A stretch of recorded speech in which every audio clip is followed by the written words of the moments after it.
All right. Looking good. Going live on Facebook.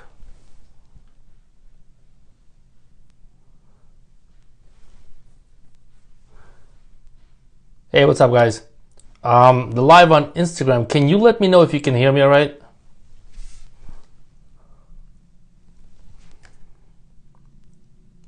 Can you guys hear me?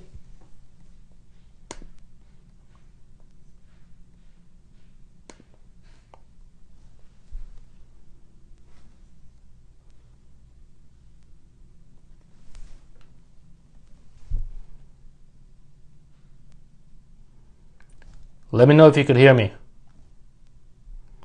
I'm going live on Facebook and Instagram. I want to talk to you about today about how to recruit and hire during a down economy and what it takes to actually attract the right team members. Guys, if you could hear me, let me know. Just say yes in the comments if you could hear me.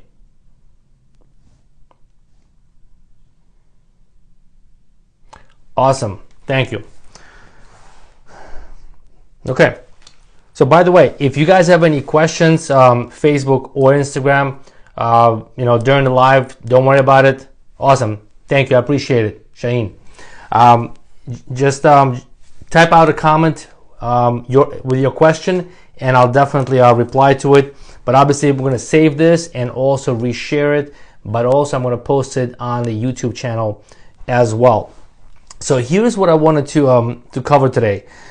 In regards to recruiting and hiring, there are mainly two things that come up the most with business owners today. And that is the subject of finances and also the subject of finding the clients, right? Marketing.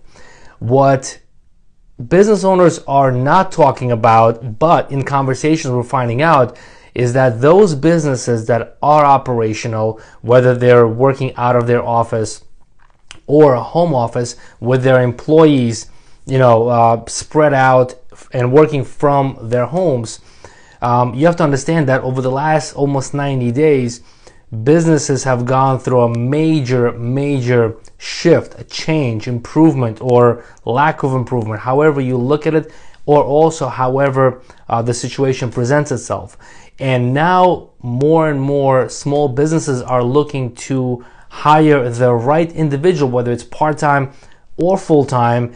And the biggest challenge that they're coming across is, at least in the United States, is that people are collecting unemployment and they don't want to go out into the marketplace and find a job. However, if it's somebody, if you're a business and you had to furlough somebody, basically you had to lay somebody off until further notice and they went on unemployment, and now you're looking to hire them back, there are programs in place, especially with Paycheck Protection Program, that allows you to bring that person back. Now, if that person says, I don't want to work, I'm good collecting unemployment, guess what? Yeah, they're going to lose the unemployment, whether they know it or not. But if you are looking to hire somebody, not hire somebody back, but hire somebody brand new, and you haven't yet tapped into the marketplace, one of the resistance that you will find is that the people do not want to get employed because they're collecting their very comfortable unemployment check. And who can blame them, right? I mean, it's good, but it will run out eventually. The biggest challenge with that situation is that whether it will end July or August, or they will extend, it's not going to run forever. But while businesses are looking to hire the right type of individual for their team right now, those people that are saying no to a job because of their comfortable unemployment check, by the time that check runs out and they will enter the marketplace and start looking for a job, a lot of the positions that are open right now or will be in the next 90 days or so, chances are they will be filled up. It's just common sense, right? So with that said, here's what I want to go with this. Thank you. All right, thank you. I appreciate that. It's pretty small. I have the rest of the books actually sitting in boxes. So anyway, here's what I want you to understand before I even get, because I have a lot to cover with you today, and before I go through the 10 steps on what you need to be doing right now in order to find, the right caliber of candidate, there are a couple of things, actually a few things you need to understand, and my goal is for you to get into the right state of mind and understand a few things as an employer before you start applying the 10 steps. So the first one is you really need to understand the economics, the pay plan, the financial structure of your business right now. So number one, take a look at what has happened in the last 12 months before the economic hiccup, right? Before March of 2020. Look at what has happened. What was going right? What was going wrong? What has generated you the most amount of revenue? Look at that and ask yourself a question. Can you do the same thing right now? If not, what do you need to do? Do you need to advertise more? Do you need to be more vocal on social? Do you need to spread the word more, where before you were kind of good, business was flowing, your sales team was working, maybe you were the sales team, and everything was fine. So your target audience was responding differently, and that's okay. That's a given. And you need to understand the financial plan that you have right now. And the reason why you need to look at the financial, and I call it the plan with the quotes, simply because what has worked in the last 12 months may not work in the next 12 months, right? Naturally. But the reason why you need to be looking at the finances of your business, because that will help you determine whether you want to bring somebody on board part-time to full-time transition, or full-time off the bat, right? Then it will also allow you to kind of maneuver your way financially and figure out whether there is, a bonus structure in place, how much of the growth potential there is for the candidate. And can you scale? So for example, let's say if I'm looking for somebody to do the administration for the business, right? Basically, whether it's a sort of a front desk type of a position or executive assistant, and can I grow my business in the next 6 to 12 months to a point where I'm going to need a second person for that same department, for that same position? Or can I promote the original hiree and then give them an assistant, which is going to be the brand new individual? So look at the financial structure of your business right now and figure out how badly do you want them on your team right now, or can you really get by on your own while it's sort of a crunch time. The second thing I want you to understand is that the PPP, the Paycheck Protection Program, is not going to save the longevity of your business. It's going to help you right now. So if you got the funding from the government right now, great. You know exactly how to use it. If you don't, there are a lot of financial advisors, accountants that will help you with that. Okay, I'm not one, so you got to find one yourself. I do have clients that actually work in that niche, and they help clients and with a lot of success stories. So if you need any help, just send me a message, preferably on Instagram, DM me, and I'll help you. I'll point you in the right direction. You contact them yourself. Now, so going back to that, the Paycheck Protection Program is there to help you right now. However, it will not help you retain and sustain the growth of your team. You need to hear that again. The Paycheck Protection Program, basically it's an injection of a lump sum of finances to help you with your current employees, with your, all the other expenses, whether it's rent, whatever. However, if you're just thinking that you have a bunch of money and now it allows you to go out and bring in the best of the best, guess what? That lump sum will run out, right? Whether you're going to have to pay it back, or you could figure it out how to legally, effectively to show it that you don't have to pay it back. So basically it becomes a sort of a grant instead of a loan. You figure that out. But at the end of the day, and this is what I covered in a podcast before, and that is, let's say, you're a parent of a couple of kids, one child, whatever the case is, and you're barely home because you're working all the time. You're making good money, family's doing well, but you're barely home, and you have kids right, under the age of whatever, 10. And every day you come home very late. Most of the time you skip dinner and things like that. What is the culture looking like in your family? So for example, typically when a parent is absent for a significant amount of time, but they're making good money, they buy the attention and the respect and love of their kids. They return home with gifts, right? So basically, it's the same thing as injecting money into your business. But can that respect and love be sustainable? Can that love and affection last if you do not bring gifts and do not bring any, materialistic rewards? Because at the end of the day, those kids require more of your presence rather than your presence. With employees, it's practically the same thing. Now, of course, everybody needs to get paid, but at the end of the day, your staff, your team will be only sustainable to the degree of your leadership, to the degree of your culture development in your organization, whether it's in a physical location or at home. It doesn't matter, okay? So don't count on PPP to get you the best staff out there just because there's a pandemic and there's a whole bunch of people looking for work. Yes, that is true, but it's not going to help you keep good people or great people. Okay. The third thing that you need to really understand is that you actually hold the cards to this recruiting process. All right.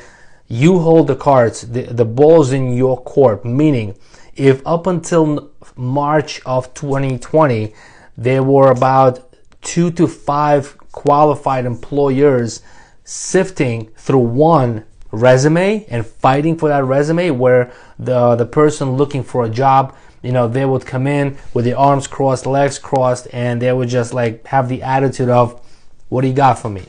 I have 3 other employers offering me X, Y, and Z, right? Now it's completely different. Now you're going to have one employer having to sift through 50 to 100 resumes fighting for one position. Okay, so that gives you a great benefit, but that also comes with a lot of responsibility and a lot of headaches, because now your leadership skills come into play, your communication skills come into play, your ability to know personality profiles comes into play, your ability to know the right questions at the interviews come into play. So there are a lot of responsibilities that come with a bad economy, but this is something that's solvable. Okay, but at the end of the day, you have to understand that you have the advantage. So the first thing you need to understand, the first thing to apply is, if you've never done this before and right now businesses are kind of scratching their head, they don't know how to figure out this whole culture development aspect and how to properly, recruit and hire on board the right staff, this is the time to sit down, if you haven't done it already, to sit down and write out the core values you want your company to represent, the core values that you want your brand to scream into the marketplace. Or maybe it doesn't have to scream because of the effective marketing campaign that you're going to do, and then when people are looking you up, they see exactly what and who you represent, your belief system, right?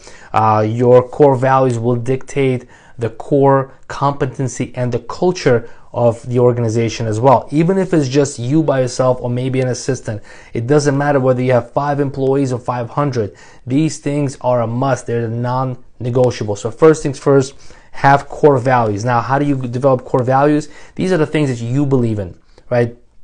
Anywhere between, on average, 3 to 10 things that are non-negotiable for you. Like, this is something that you will not bend over backwards for anyone, for anything, for no bad and dysfunctional customer. I don't believe in the phrase of the customer is always right. The right customer is always right. Okay, now it doesn't mean that you have to be rude or argumentative about it. You just have to know how to properly handle it through great customer service skills. But at the end of the day, your core values is what's going to take you through the long game of the business. And why do you have to have them for recruiting purposes? Well, guess what? I personally know that there are certain companies, And some of them I've dealt with on a consulting basis. They have great core values. Their organization is phenomenal.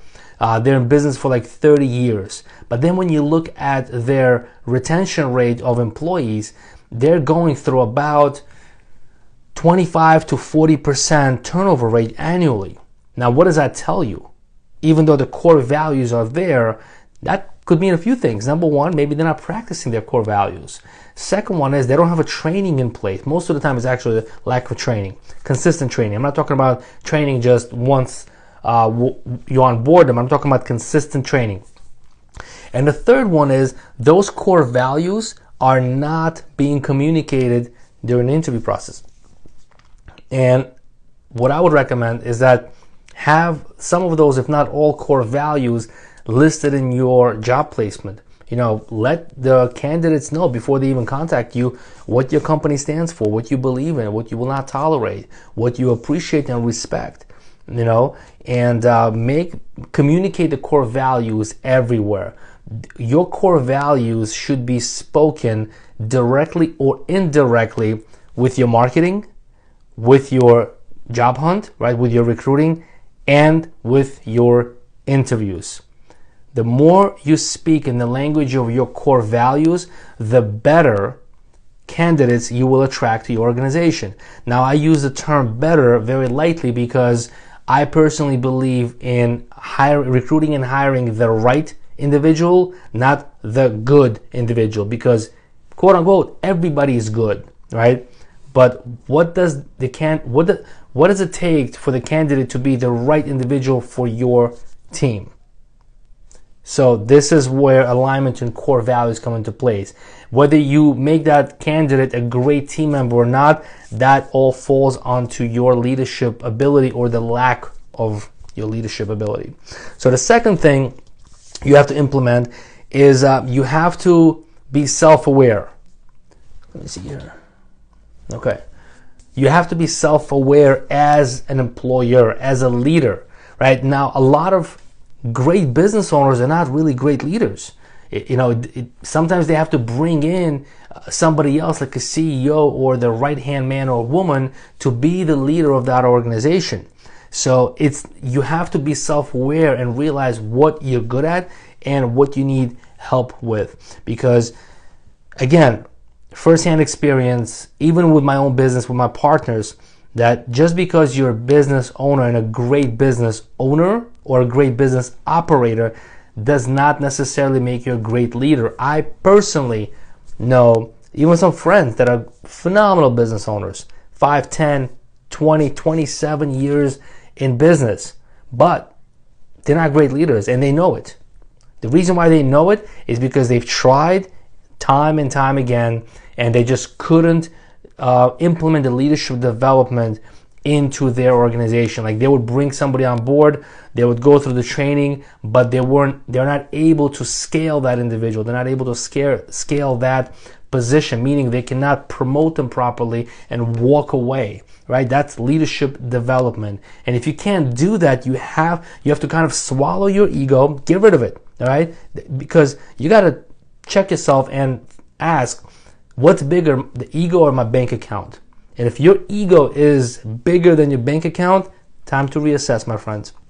Okay, and bring in a somebody who is capable of doing that task better than you, and that's okay because you're still the business owner. You have control, but the goal is to create the organization that will attract the right people into your team.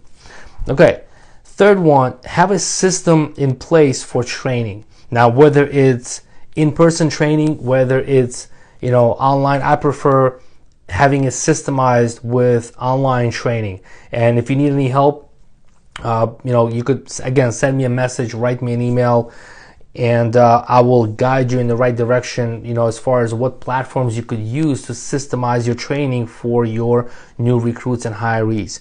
There is nothing wrong as far as having a cloud-based training system that will allow you to not only train effectively, but train more consistently, but also scale your training as well without you having to be there every single time, or without you having to assign, another employee from your organization that's maybe it's been there for a year or 2 or 3 or 5, and delegate them the job of training a new person every time you hire a brand new individual, because that's time consuming, and it's a waste of your resources if you really think about it, because the person doing the training, they're not doing their job. Clear. Okay. The fourth one, have a cloud-based platform. Okay, so the fourth one, I'm actually piggybacking. So the third one was systemized training in place, meaning it should be a process. Like day 1, do this. Week 1, you got to do this. Week 2, you got to do this. Week 3, we're holding somebody accountable. Kind of the process, that type of systematic. The fourth one is have a cloud-based platform. Now, the reason why, so again, it's sort of part 3, but it's an extension of part 3. The reason why cloud-based training is so important, because it allows you to focus on what you are good at, right? And that is running and growing a business. If your strength is in making sales, talking to clients, closing customers, recruiting, doing interviews or leadership development, why would you be spending more of your time on training when statistically speaking you have about 15 to 35% chance of that new person not sticking around past 90 days of employment? Statistically speaking, this is not my experience. It is my experience, but it's not just my opinion. It's statistics. You can look at it through Business Insider, Forbes, you look at LinkedIn statistics. These are the stats. You have 15 to 35% chance of a brand new recruit not sticking around over 90-day period. So technically speaking, you only have about 70% chance that's in your favor. So why would you spend the training by yourself into a new recruit with a 30% chance of them leaving you? It's a waste of your time, resources. Now, if you got to do the cost analysis. As a business owner, if the value of my time is, let's say, $250, $300, $500, $1,000 an hour as a business owner that's running an operation, why would I be doing the training for a brand new recruit myself when I have a 70% odds that are for me, 30% against me? That is not a good betting average. So have a system in place which is cloud-based. There are a lot of them out there. Okay, I do have a couple of preferences that I personally like to use and I suggest to my clients, but you could choose whatever you want. Okay, but it's important to have that system in place.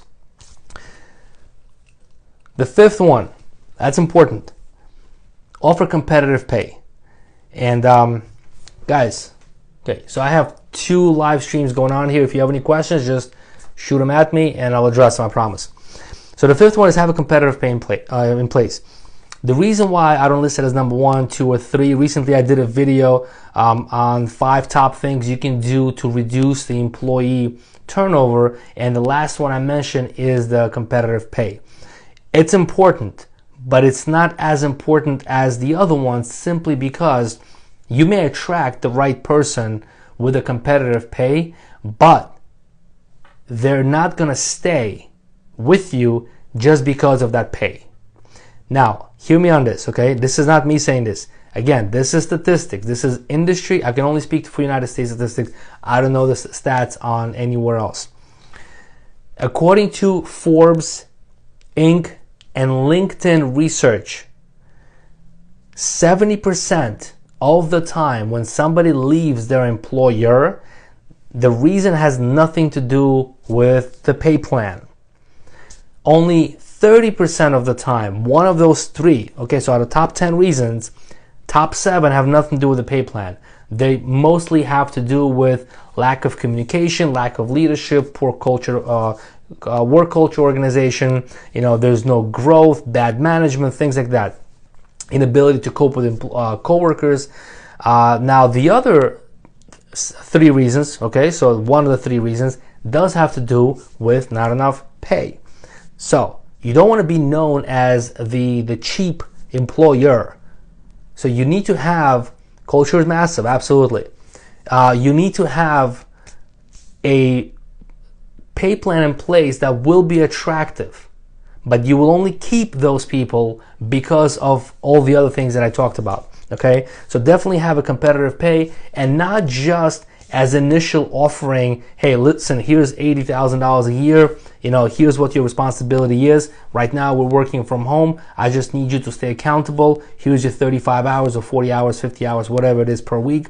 And this is what we're working on, okay? And when the average marketplace, let's say salary is 60 grand, you offer them 80 for whatever reason. Maybe you have PPP plan in place. Maybe you have whatever the case, okay? That's gonna attract them.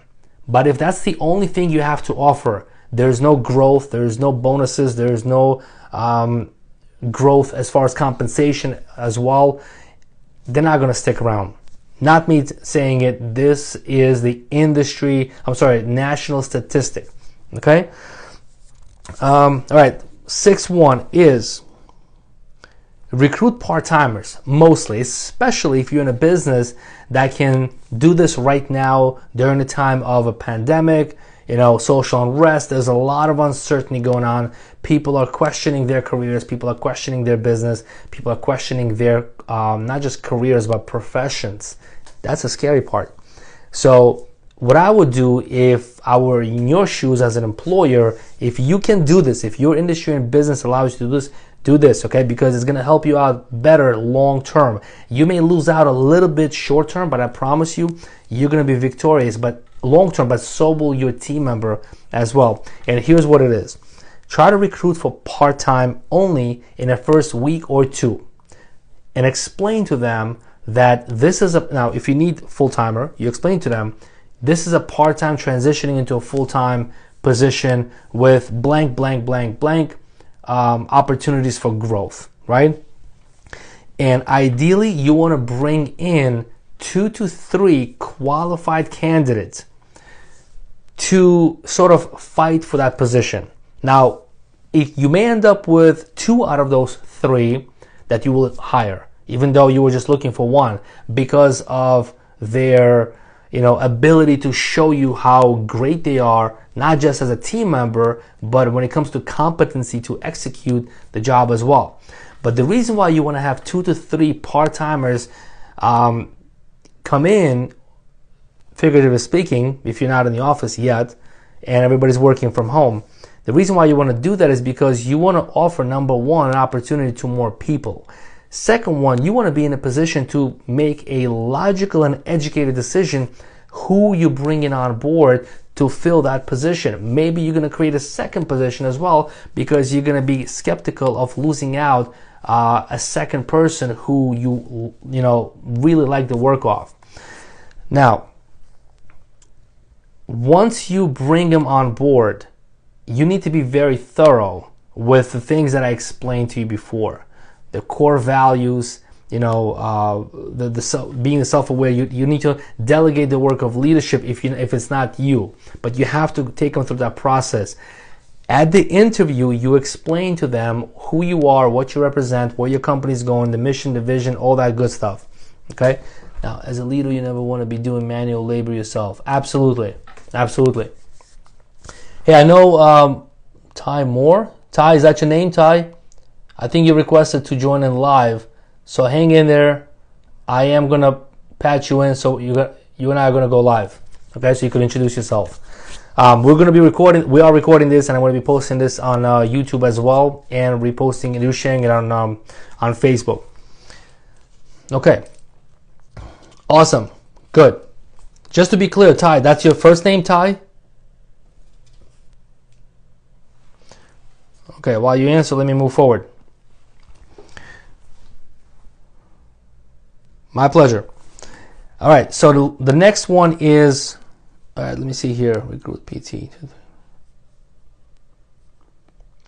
Okay. Now, because, oh yeah, by the way, let me just finish that up. As far as offering the opportunity to 2 or 3 people to fill that one, Ty Moore is my first name. Awesome. Okay. When you offer a position to 2 or 3 people to, to fill, then you want to have how should I say this correctly? Because you understand the timing and the position that you have right now, where you have more people applying for one position, you need to take advantage of that opportunity, not take advantage of people. Okay, keep in mind, if you're thinking like, I'm going to give this opportunity to 2 or 3 people and let them fight for this job, and then whoever I select, I'm going to put them on a payroll. Guess what? You need to be paying these 2 to 3 people for that course of, whatever the amount of days, a week or 2, maybe even a month, depending on your business. You actually need to pay them. Explain to them, listen, this is a part-time, this is a screening process, here's a project, or here's how many days you're going to work, here's what you need to do, here's the pay plan for the next, again, blank amount of days, couple of weeks, a month, whatever the case is, right? So you're paying them while they're applying, so to speak, while they're competing. But you need to realize as a leader that you are taking advantage of the opportunity of having more qualified resumes and really candidates applying for this position, right? And these opportunities do not surface up pretty often. They don't. We only have these opportunities during a down economic time, and I personally believe that it's not a matter of favors or being, like taking a liking to somebody because they're from this background or that background, or they had 10 years of corporate experience, they're going to do great here. No, you need to strictly judge their potential based on what they do for you, for your organization, in that given time, but also their agreement or the lack of with your core values. And that will be pretty evident during your interviews. Granted that you need to know how to properly hold interviews. Okay? All right, the next one is, because there's so many people looking for work, as an employer, it's important for us to understand that it's not just about the ZipRecruiter and the LinkedIn and Monster.com and Indeed. These same people are hanging around on social media, especially with Facebook, especially on LinkedIn. So here's what you need to do as a decision maker. You need to be on there too, especially in a digital world where everything is transparent. And if you're looking to build a culture and a team of greatness, you want to build it with transparency. And the best way I know how to lead is through transparency. Now, what does that mean? Let's say I'm a business owner and have 15 employees, and I'm looking to hire more qualified team members. What am I doing? I'm going to Facebook, I'm going to LinkedIn, I'm joining proper groups and looking for talent on there. Okay? For a couple of reasons. Number one, I can see who that individual is as far as when they're looking for work. Like, there are groups with like a hiring group, recruiting group on Facebook as well. They're massive, tens of thousands of people there, nationwide. You could, narrow down to your state and city as well. Same thing with LinkedIn. But more importantly than me looking at them, because eventually I'm going to find out who they are. But more importantly, I want them to learn who I am. As their potential leader, their future leader of the organization, I want them to know who they're going to be doing business with, who they're aligning with. It's not just a matter of me, interviewing them, looking at their resumes and the attitude I'm talking about. I've never done business that way, and I consult my clients not to do business that way, because we want to hire for longevity, not just, to fill a position for short term. So you want to be transparent, and I'm not talking about be transparent like post pictures, what you had for breakfast yesterday. I'm not talking about that type of transparency. I'm talking about your leadership. I'm talking about, what type of content are you posting? Who do you follow? Who do they follow? Right? So it's gotta be, mutual. They need to understand who they're going to be working with, and you need to understand who you're going to be working with, because the development of the right culture and sustainability of the team will always fall back on your culture development and your leadership ability. So join groups on Facebook and LinkedIn to find the right talent. It's not just about paid ads. Point number 8. It's actually, again, it's second part of number 7, but let's count it as 8. Be vocal on social media. Don't be silent. All right. Talk about your business. Talk about your product. Talk about your service. Talk about things that you believe in. Talk about things that have happened in the past, even before this whole the beginning of the economic collapse. Talk about what your customers have to share on their social media or as a review on Google, Yelp, Facebook, wherever they're leaving your review on. Share things from your previous clients or existing clients, what they have to say about you as well. So get vocal on these social platforms, because again, transparency is key. Transparency is the key to all effective communication with work and personal life. It doesn't matter. Be transparent. You will attract better people for your team. Trust me on that. I've done it, and my clients are doing it as well. Number 9. It's really important. Number 9 is start paying attention to what your candidates are paying attention to, especially when it comes to technical work. Meaning, if you are hiring somebody for a marketing position, or you're hiring somebody for an accounting position, you're hiring somebody for something technical, right? Or maybe you're hiring a photographer or videographer and they consider themselves a professional. Look at what they're paying attention to. Are they following any pages on social media that's relevant to their niche, to their industry? Here's the biggest reason why I want to know. Not because I'm nosy for a reason. Here's why I want to do that. I want to know if that person cares as much about their profession as they do about this position. Let me say that again. I want to know if that person cares as much about their profession as much as they do about this position. Because they could be treating this position as a stepping stone. You may not know that. Do I want someone like that on my team? Personally, I don't. I want somebody who I want to, go the long haul with. I want to build something with them and give them the opportunity to grow with the organization. Give them the opportunity to have a stake in the company as well if they're that committed. And in order for that to happen, before the interview, before anything, I want to know who and what they're paying attention to, because that is important. Because I'm in the consulting and marketing space as well, the number one thing that I look at when people ask me, can they do this for me? Can they do that for me? I am going to see on their pages who they follow. So for instance, if a social media professional, and I call them professional lightly, apply with me to do work for our clients, I automatically look at if they're paying attention to any significant influencers in social media space or digital companies. If they don't, I give them no shot. Okay, simply because, and I'm saying this from experience, going a little off tangent, but I'll give you a great example. Simply because I've done it before, and what many technical people do is they learn enough to get a job, but not enough to grow that profession. It's the hard truth. And if you're looking at it and you're not a business owner, you're looking at this video right now, you're like, damn, that's me.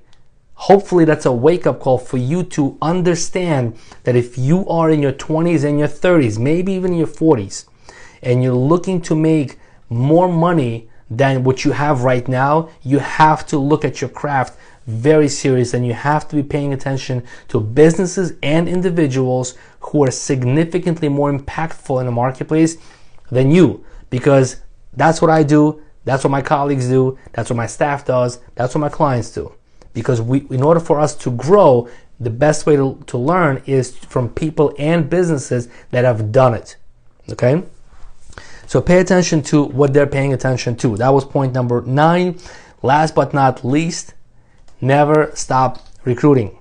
Recruiting is a mindset. You don't go out and recruit when you need to. You recruit all the time. You hire and onboard when you need to. There's a difference. The Army never stops recruiting.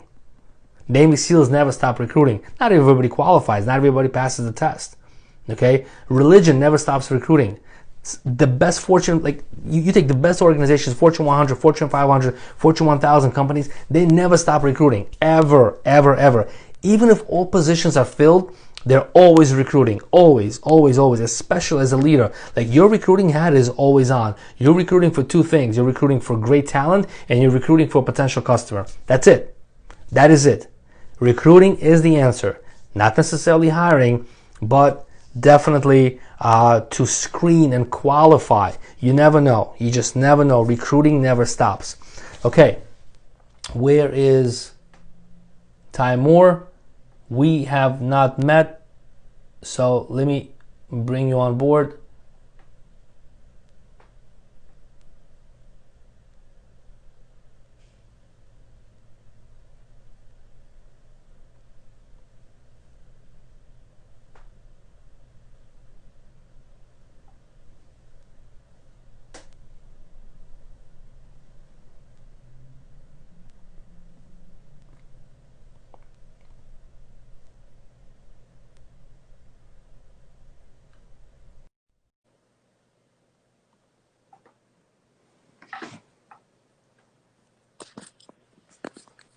Hey, how's it going? Hey, buddy. How's it going? I think you made some excellent Hold on points. a second. Let me just disconnect the mic. Say something, Timur. Hey, how's it going? All right, man. Where are you from? I'm actually from New York, Long Island. Long Island. No kidding. Yeah, but currently I'm in Virginia. Cool. When did you move to Virginia? Well, I'm actually staying with some family here. I'm gonna be heading back soon. So, Gotcha. yeah. Okay. But you made some excellent points, man. I appreciate it. So what do you do? I'm actually a political science student, but recently I've been studying computer science. Okay. That's Yeah, actually what I majored in. computer science. Yeah, but that was many moons ago, and that was between 1998 and 2000. I'm sorry, yeah, 1998 2002. Oh, wow. Yeah, I'm 40, but entered the corporate space doing IT, and then left the corporate arena back in 2005. Wow, that's impressive, man. Yeah, well, it's experience. That's all it is. Yeah. So, have you had any experience with the culture development, or did you have a job somewhere where you saw the lack of leadership and organizational Oh, structure? definitely. Yeah. Yes. What type of workplace, if you don't mind me asking? Actually, this was my first job. This is I was working in Italian, like kind of like a restaurant. They did many foods, not just pizza. So, but it was a very tense environment, at least for me. So I experienced there was a lot of like politics, conversation going on, and it's not really what I signed up for. I'm like I don't even ask for respect, honestly. Like, I just want to do my work and go about, I want you to do your work. I'm going to do my work and get the job done. But there, oh my goodness, there's a lot of political conversations going on. Let, People were let me wearing, let me let me ask you this. This is actually a very interesting topic. How long ago was that? this was about like a few months back. Yeah. So, unfortunately, I was not brought up that way. And while I was running my traditional businesses and when I was in direct sales for 11 years, there was never any talk of that, like politics, this, and that, like none of it, right? Yeah. Especially in a workspace. But lately, unfortunately, starting with the last administration, a lot of workplaces have become like that. And what I've seen is that the organization that never had a strong leadership and an established healthy work culture, whenever there was talk about politics, that organization was just crippled. Mm-hmm. Okay, it crumbled. They would see a lot of turnover. However, I personally know of organizations that have developed very strong, healthy cultures, and the leadership is amazing. Like very, open door policy, communicating with all of their team members, different backgrounds, huge diversification, that diverse, personnel. Mm-hmm. But with the things that's going on right now, even before, right, like in the last several years, that topic has come up a lot. Yeah. Even with those topics, people still maintain respect for one another, regardless of their opinion, Yeah. because the leadership projects that if you cannot respect one another as a human being, that your relationship, whatever it is, your working relationship, it's built on sand, not on solid ground. Right. And You that's know, why I actually appreciated the points you made about culture because, you know, when the values are clearly stated, it becomes nonchalant to a point. So you don't really have to worry about it. exactly, Yeah. exactly.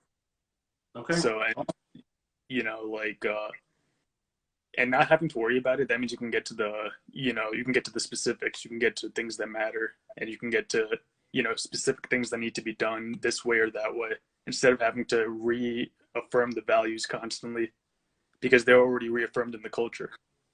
Exactly. Yeah, because there's a foundation in place, and people don't Yeah. have to question the foundation of what the company represents and what they will Right. not tolerate or what they're okay with. It's okay. In my opinion, I'm like naturally I could get very confrontational very fast. You know, but at the same time, I do have an open door policy, and I'm always open to bringing up topics that are traditionally considered taboo, right? Because Mm-hmm. just because you're not talking about it doesn't mean you're not thinking about it every day. And when you go to Yeah. work, when you go to a place of business, doesn't mean it's not on your mind. So if somebody wants to speak their mind, I'm always actually encouraging it. So I'd rather have a healthy debate about conflicting opinions or viewpoints, because through that debate and asking the right questions, you're going to get to either the truth or a truth. Yeah. Okay? Why? Because the foundation is there. People understand that, listen, no matter what happens, we have to remain respectful. Right. And I don't know how many episodes ago, I did a podcast recording on this, and when I talked about how to see the true value of the individual, Mm-hmm. because our viewpoints, our opinions change, Yeah. but our core values don't.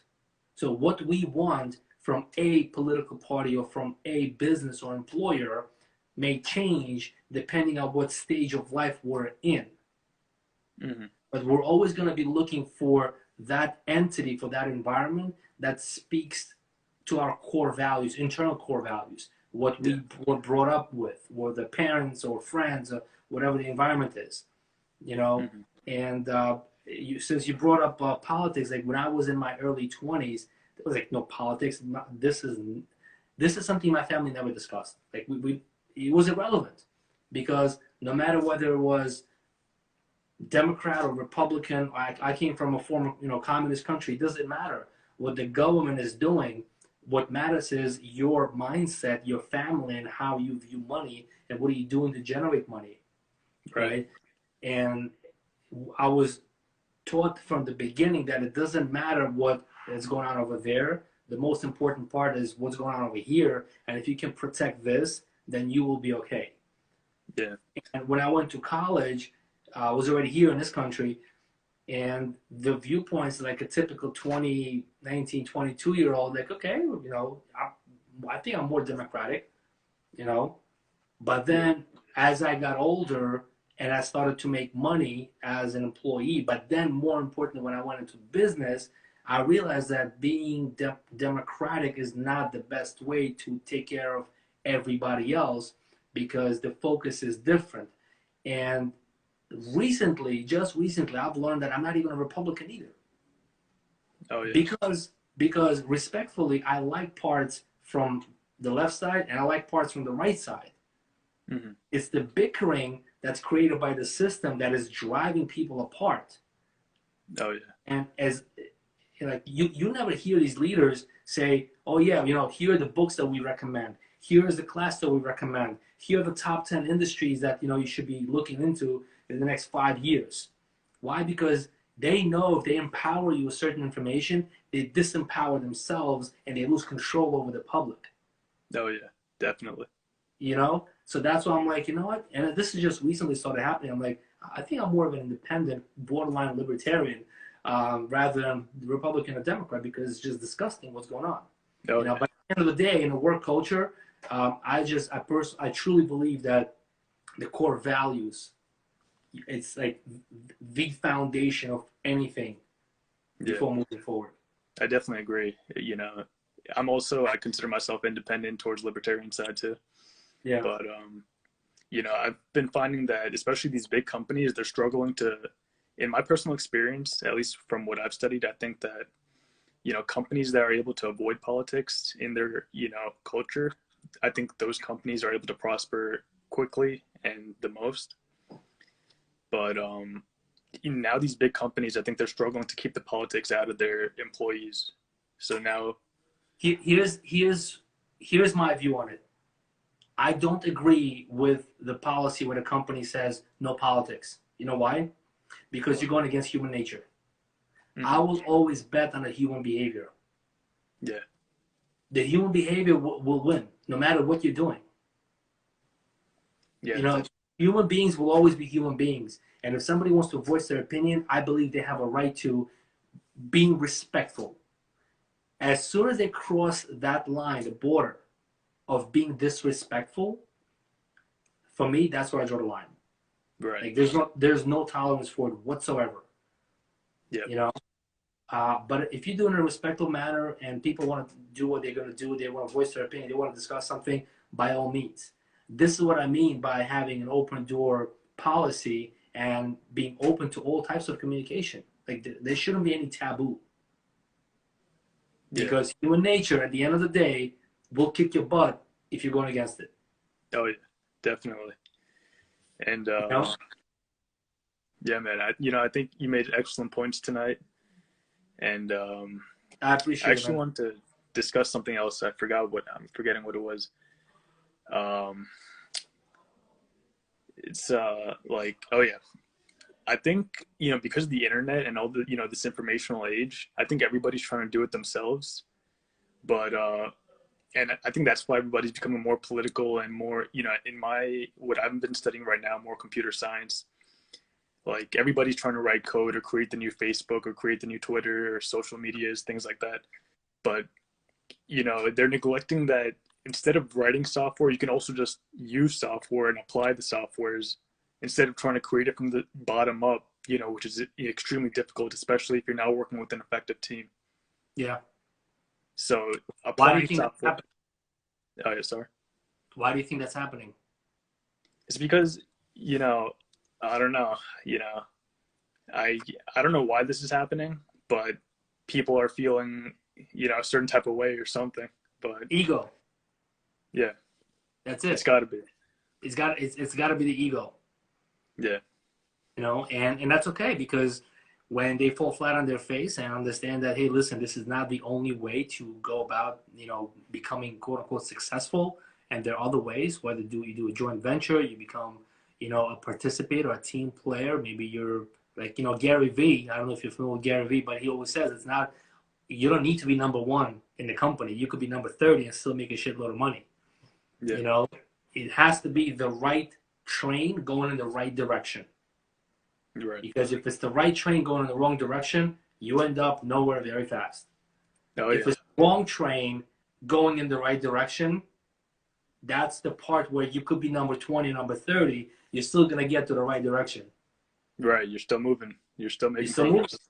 Exactly. It's an So, excellent yeah. point, man. Yeah, again, it's going back to, being self-aware. And this is something that I had to go through, and I continue to go through it as well. Every time I'm faced with a challenge, I have to kind of break out of my comfort zone and ask the right questions, like, should I be doing this? Should I back off? Is this me? And there's certain areas of consulting I decided not to pursue because those are not my strong points. Right. And I'm Even though sure. I wanted to really, really badly. I'm like, you know what? If they can do it, I can do it. But Mhm. I just lacked the experience in certain areas to be consulting on it. And I didn't want to be that, I read 200 books on this topic, therefore I'm a consultant, I could charge you X amount of money. I didn't want to be one of those consultants. Right. I didn't want to train from theory. Hmm. And I think also, the time periods also are somewhat telling because, the past builds on the past. And, we're like, as time moves on, we're building on what's happened already. So what worked in the past is not going to work in the present. And, it may not work in the future.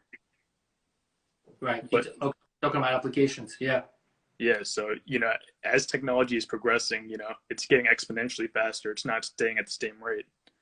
absolutely, So yeah, what and worked in the past is therefore our ability to communicate changes. It's much faster. The dissemination of information changes.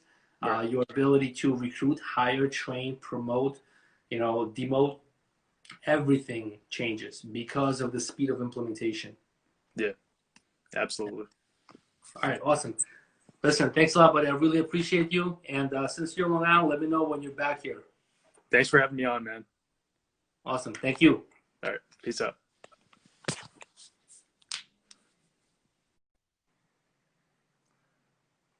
All right, guys. If you don't have any more questions, let me see here on Facebook. Nope.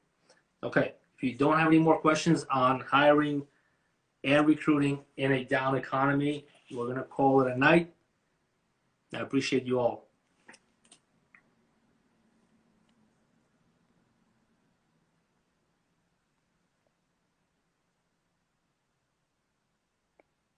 Okay. 3, 2, 1.